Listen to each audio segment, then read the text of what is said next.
দর্শক আপনাদের স্বাগত ওয়ালটন এসি প্রেজেন্টস টিভিএস ইনসাইটে। আমি আপনাদের সাথে আছি জেবুন্নেসা আলো। এখন যে কোনো ব্র্যান্ডের পুরাতন এসি বদলে নতুন ওয়ালটন এসিতে উপভোগ করুন 25% ছাড়। আমরা আজকে আলোচনা করব বিদেশি বিনিয়োগ নিয়ে।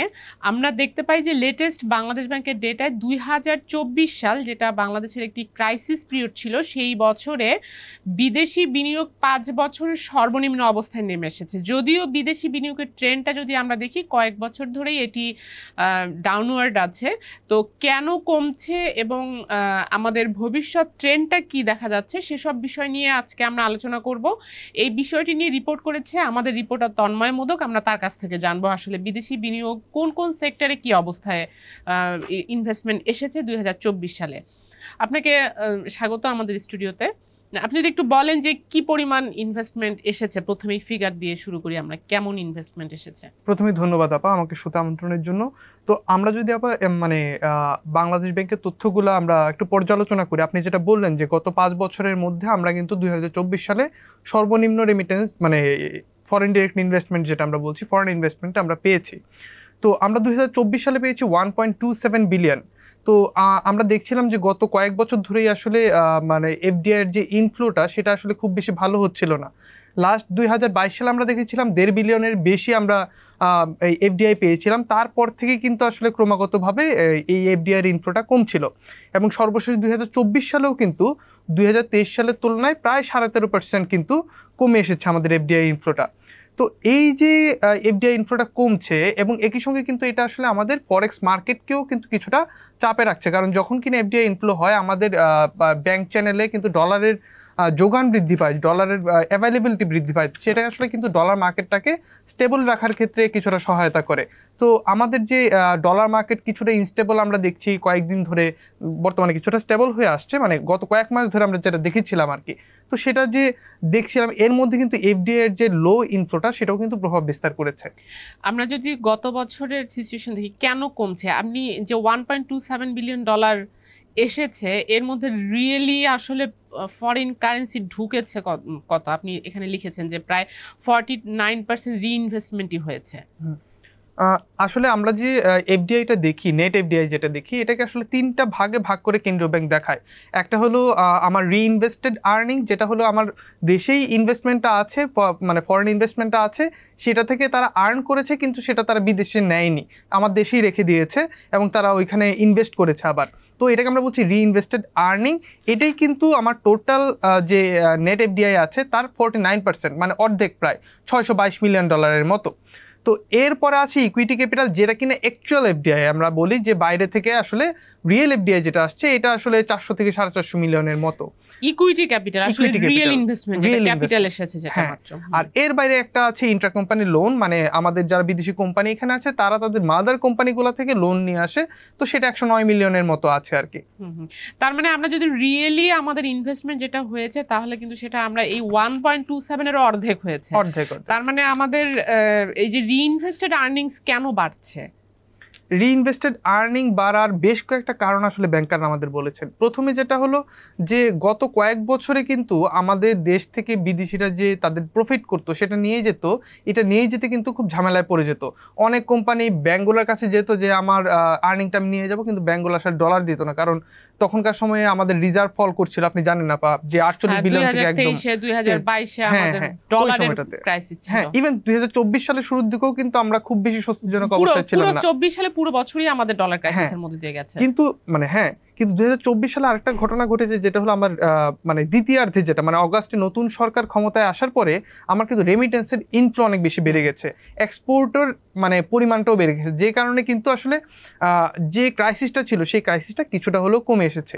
কিন্তু এই যে রিইনভেস্টেড আর্নিং তারা নিতে পারছে না, এটা কিন্তু একদিনের ঘটনা না, এটা বেশ কয়েক বছর ধরে কিন্তু তারা নিতে পারছে না। এবং এটা অন্যতম একটি কারণ, ফরেন ইনভেস্টররা এখানে যে আমাদের এখানে ইনভেস্ট করতে চায় না, তার অন্যতম একটি কারণ তারা রিপাট্রিয়েশন করতে পারে না। সেটা একটু অন্যতম একটা ইন্ডিকেটর। হ্যাঁ, এটা তো পারে না অবশ্যই, কারণ আমি যখন ইনভেস্ট করব আমি চাইবো আমার ইনভেস্টমেন্টের যে রিটার্নটা সেটা আমি নিয়ে যাব। তো যে আমরা রিইনভেস্টেড আর্নিং দেখছি তারা আসলে মোটামুটি বেশিরভাগ অংশই হলো বাধ্য হয়ে এখানে আবার ইনভেস্ট করছে। যেমন রূপপুরে যদি আমরা দেখি, রূপপুর পাওয়ার প্ল্যান্টে তাদের যে টাকা আমরা পেমেন্ট করার কথা সেই পেমেন্ট করতে পারছি না জন্য তারা এখন এখানে ইনভেস্ট করছে বাধ্য হয়ে। ইভেন শেভরনের মতো কোম্পানি তারা কিন্তু গত কয়েকদিন হলো তাদের যে প্রফিটটা তারা নিয়ে যেতে পেরেছে। বেশ কয়েক বছর ধরে কিন্তু শেভরনের প্রফিটটা তারা নিতে পারছিল না।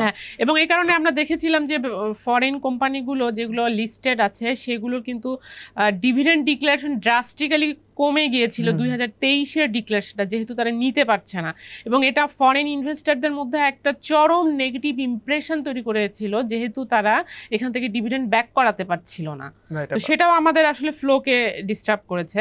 তো কোন কোন সেক্টরে আপনার আসলে ইনভেস্টমেন্টের ফ্লোটা কেমন ছিল? আমরা দেখছি আবার এমনিতেই তো এফডিআই ইনফ্লো আসলে মানে এক বছরে 1.27 বিলিয়নটা খুব বেশি না। তো এর মধ্যে সবথেকে বেশি আমরা পেয়েছি ব্যাংকিং খাতে মানে 400 মিলিয়নের বেশি আমাদের এসেছে। তারপর আসে টেক্সটাইল সেক্টর, ফুড সেক্টরে আসছে, টেলিকম সেক্টরে আসছে, এরকম যেহেতু অল্প অ্যামাউন্টের ভাগ করে আসছে আর কি। এটা আসলে খুব সিগনিফিকেন্ট আমি আসলে দেখছি না, দেখা যাচ্ছে না। আচ্ছা, ফরেন ইনভেস্টমেন্ট কমছে আমরা দেখেছি 2024 সালে, কিন্তু এখন তো মার্কেট অনেকটা স্টেবল হয়ে এসেছে। আমরা দেখলাম বিরাট একটা সামিট করলো। এখনকার ইন্ডিকেটরগুলো কি বলে? যদিও আমরা দেখি যে ট্রেন্ডটা যদিও দেখি এখনো কমছে, কিন্তু আমরা আসলে কি হোপ করতে পারি? আচ্ছা, ফরেন ইনভেস্টমেন্ট আসার জন্য কিন্তু বেশ কয়েকটা ফ্যাক্টর কাজ করে। যেমন বিডা যে সামিটটা করলো এটা অবশ্যই একটা ভালো ফ্যাক্টর, কারণ বিদেশি যারা বিনিয়োগকারী আছে তারা তো আমার দেশের সিচুয়েশন জানে না, আমার দেশে কি কি ইনভেস্টমেন্ট অপরচুনিটি আছে, কিভাবে ইনভেস্টমেন্টটা করা যায় তারা জানতো না, অনেক ক্ষেত্রেই তারা জানতো না। নতুন অনেক ইনফরমেশন হয়তো তারা এই সামিট থেকে পেয়েছে। প্রায় 50টা দেশ থেকে 400-র বেশি আসলে ডেলিগেট এখানে অংশ নিয়েছে। সেটা একটা ভালো জিনিস। কিন্তু আপনি যখন ইনভেস্টমেন্টে যাবেন, তো ইনভেস্টমেন্ট তো দুই ধরনের হয়, একটা হলো short term investment, long term investment. আপনি শর্ট টার্ম অথবা লং টার্ম যে টার্মই যান না কেন, আপনার আসলে পলিটিক্যাল সিচুয়েশন এখানকার কেমন থাকবে, আপনার যে পলিসিগুলো তৈরি হচ্ছে, tax policy, VAT policy, tariff policy, হ্যাঁ মানে আপনার ডলার ইনফ্লো, মানে এই যে জিনিসগুলো এগুলো লং টার্মে কেমন থাকবে সেটা আসলে বিনিয়োগকারীরা দেখে থাকেন। এবং এইগুলো দেখার অন্যতম একটা মাধ্যম কিন্তু বিভিন্ন রেটিং সংস্থার যে আসলে রেটিংগুলা আমাদের দিয়ে থাকে সেগুলা। আমরা রিসেন্টলি দেখেছি মুডিস থেকে শুরু করে বেশ কয়েকটা রেটিং এজেন্সি কিন্তু আমাদের ডাউনগ্রেড করেছে। তবে সেখানে বলে দেই যে এই ডাউনগ্রেডেশনগুলো কিন্তু আমাদের লিগাসি। আমরা প্রিভিয়াস রেজিম যেভাবে আমাদের সেক্টরটাকে ধ্বংস করে ফেলেছে সেইটার রেজাল্টগুলো আমরা এখন পাচ্ছি বিভিন্ন রেটিংগুলো। আপনি রেটিং বলেন, পলিটিক্যাল অবস্থা বলেন, আমার ফরেক্স সিচুয়েশন বলে, সব তো আসলে আগের সরকারি লিগাসি, এটা তো আসলে কোনো দ্বিমত নাই। কিন্তু আমি বলছিলাম যে কি কি ফ্যাক্টরগুলো আসলে কাজ করছে আর কি। সো এই যদিও আগের সরকারি লিগেসি, কিন্তু বিনিয়োগকারীরা তো আগের সরকারের লিগেসি নাকি এই সরকারের লিগেসি তার এটা আসলে দেখার বিষয় না। সে দেখবে তোমার রেটিং ভালো কিনা, তোমার রিজার্ভ স্টেবল কিনা, তোমার এক্সচেঞ্জ রেট ভালো কিনা, তোমার ইজ অফ ডুইং বিজনেস তোমার ভালো অবস্থানে তুমি আছো কিনা, আমি ঠিকমতো অনুমোদনগুলো পাচ্ছি কিনা, এবং আপনি যেটা বললেন আমি আমার প্রফিট যেটা করছি সেটা নিতে পারছি কিনা। তো এই ধরনের বেশ কিছু ফ্যাক্টর আসলে তারা দেখে থাকে। এবং আমরা ব্যাংকারদের সঙ্গে কথা বলেছি, অর্থনীতিবিদদের সঙ্গে কথা বলেছি যে আসলে এত বড় একটা সামিট হলো, মানে বিশ্বের অনেক দেশই সেখানে অংশ নিল এবং তারা প্রশংসাও করেছে যে, এবং অনেক দেশ বলেছে আমাদের যে ইকোনমিক জোনগুলো আছে সেই জোনগুলোতে আসলে ইনভেস্টমেন্টে তারা আগ্রহী এবং অনেক সুযোগ সুবিধা সেখানে আছে, কিন্তু সেটা আসলে কতদিন লাগতে পারে। তো ব্যাংকাররা, ইকোনমিস্ট আমাদের বলেছেন যে একটা বিদেশি সংস্থা বা বিদেশি প্রতিষ্ঠান যখন ইনভেস্টমেন্টে আসে তখন শুধুমাত্র আসলো, দেখলো যে এখানে ইনভেস্টমেন্টের সুযোগ আছে, শুধুমাত্র এটা বলে সে আসলে লং টার্ম প্ল্যানে যায়। সে এখানে হয়তো কোনো ধরনের এজেন্সিকে সে নিয়োগ দিবে যে আসলে আমি এই ব্যবসা করতে চাই, এই ব্যবসা করতে গেলে আমার লেবার কস্টিং কেমন হবে, আমি লেবার ঠিক মতো পাবো কিনা, ইলেকট্রিসিটি পাবো কিনা, গ্যাস পাবো কিনা, বা অন্যান্য যে ইম্পোর্ট আমি করতে যাচ্ছি সেগুলো আমি করতে পারবো কিনা, মানে ওভারঅল একটা জিনিসটা। ফরেক্স মার্কেট কিন্তু এখন আমাদের স্টেবল হয়ে এসেছে। সেটা যেটা সামিটে যারা এসেছে তারা অ্যাটলিস্ট আমাদের পলিটিক্যাল যে আনরেস্ট সেটা তো আছে, কিন্তু ল অ্যান্ড অর্ডার আমরা অনেকটা কন্ট্রোলে আনতে পেরেছি কিনা সেটাও আসলে একটা প্রেজেন্টেশনের ব্যাপার ছিল। সেগুলো তো অনেকটা আমাদের স্টেবল হয়ে এসেছে এবং আমরা অনেকগুলো কমিটমেন্টও কিন্তু পেয়েছি এই সামিটে। হয়তো সামনের দিকে এখন না হলেও হয়তো কিছু সময় ধরে বাড়তে পারে মনে হচ্ছে। তো ব্যাংকাররা কি বলছে যে এই সামিটের কি তারা কোনো ফিডব্যাক, মানে কোনো কল বা ইনভেস্টরদের কাছ থেকে এরকম কোনো রেসপন্স পায় কিনা? হ্যাঁ, ইনভেস্টরদের সঙ্গে তাদের কথা হচ্ছে ব্যাংকগুলার। ব্যাঙ্কগুলোতে তারা ভালো রেসপন্স পাচ্ছে। কিন্তু আমরা যেটা বললাম যে এটা একটা প্রসেস আছে, একটা ইনভেস্টমেন্ট যখন করে সেটার প্রসেস আছে, এই প্রসেসটা হইতে অন্ততপক্ষে 1 বছরের মতো সময় লেগে যায়। অর্থাৎ আমরা 2025 সালে আমরা খুব বেশি ভালো এফডিআই পেয়ে যাব এরকম আশা করাটা আসলে খুব মানে উচ্চাশা হয়ে যাবে। আমাদের টার্গেট রাখতে হবে 2026 সালে যেন আমরা খুব ভালো এফডিআই নিয়ে আসতে পারি। এবং একই সঙ্গে পলিটিক্যাল স্টেবিলিটি, যেটা এখন যে সরকার আছে খুবই ভালো কাজ করছে, কিন্তু এটা আমাদের মনে রাখতে হবে দীর্ঘমেয়াদী সরকার না, ইলেক্টেড গভর্নমেন্টের উপর মানুষের অনেক বেশি সো ইলেক্টেড গভর্নমেন্টের প্রতি কিন্তু আসলে বিনিয়োগকারীদের আস্থা বেশি থাকে। ধন্যবাদ আপনাকে মোদক আমাদেরকে সময় দেওয়ার জন্য। আপনাকে ধন্যবাদ আপা। দর্শক, আমরা যদি একটু দেখি যে এই যে রিইনভেস্টেড আর্নিংস যেটা প্রফিট রিপার্টিশন করতে না পারার কারণে হয়ে থাকে, সেইগুলো কিন্তু অনেকটা এই বছরে নতুন সরকার আসার পর আমরা দেখেছি অনেক ধরনের প্রবলেম কিন্তু সলভ করেছে। রিপার্টিশনের জন্য আগে যেরকম অনেক ধরনের ডকুমেন্টেশনের প্রয়োজন হইতো, বাংলাদেশ ব্যাংক থেকে এখানে অ্যাপ্রুভালের প্রয়োজন ছিল, সেইগুলো কিন্তু এখন বাংলাদেশ ব্যাংক অনেক সহজ করে দিয়েছে। এখন ব্যাংক নিজেই করতে পারে, যে ইনভেস্টার সে চাইলেই নিয়ে যেতে পারে।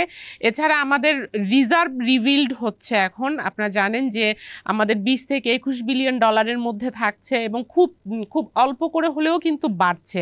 এবং এক্সচেঞ্জ রেট আমাদের 122 টাকা থেকে 123 টাকা গত 3-4 মাস ধরে কিন্তু স্টেবল হয়ে আছে। আমাদের এখনকার যেই আমাদের মার্কেটের ডিমান্ড সেটা হলো স্ট্যাবিলিটি। আমরা কিন্তু এই যে একটা ফাস্টার ডেপ্রিসিয়েশন প্রেশারে ছিল, যে আমরা 2 বছরে প্রায় 40% মতো আমাদের ডেপ্রিসিয়েশন প্রেশার দেখতে হয়েছে, টাকার ডিভ্যালুয়েশন দেখতে হয়েছে, সেইটা কিন্তু ইনভেস্টরদের কনফিডেন্সকে অনেক লো করে দেয়। তো সেটা অ্যাটলিস্ট আমরা স্টপ করতে পেরেছি। প্রতি মাসে আমরা যে ফরেন এক্সচেঞ্জ রিজার্ভের যে ফল হতো, প্রতি মাসেই 1 বিলিয়ন করে কমতো, সেটা এখন আমরা দেখতে পাই যে অ্যাটলিস্ট 3-4 মাসে আমরা $1 বিলিয়ন বাড়াতে পেরেছি। তো এইগুলো দেখে বোঝা যায় যে আমরা হয়তো ফিউচারে, এটা খুব কাছাকাছি সময় না, ফিউচারে হয়তো আমাদের এটা একটা টার্ন অ্যারাউন্ড দেখতে পাবো। তো এই ছিল আজকে আলোচনার বিষয়। দর্শক, আমাদের সঙ্গে থাকবার জন্য আপনাদেরকে ধন্যবাদ, এবং আমাদের প্রোগ্রামটি যদি ভালো লাগে তাহলে লাইক দিবেন, শেয়ার করবেন।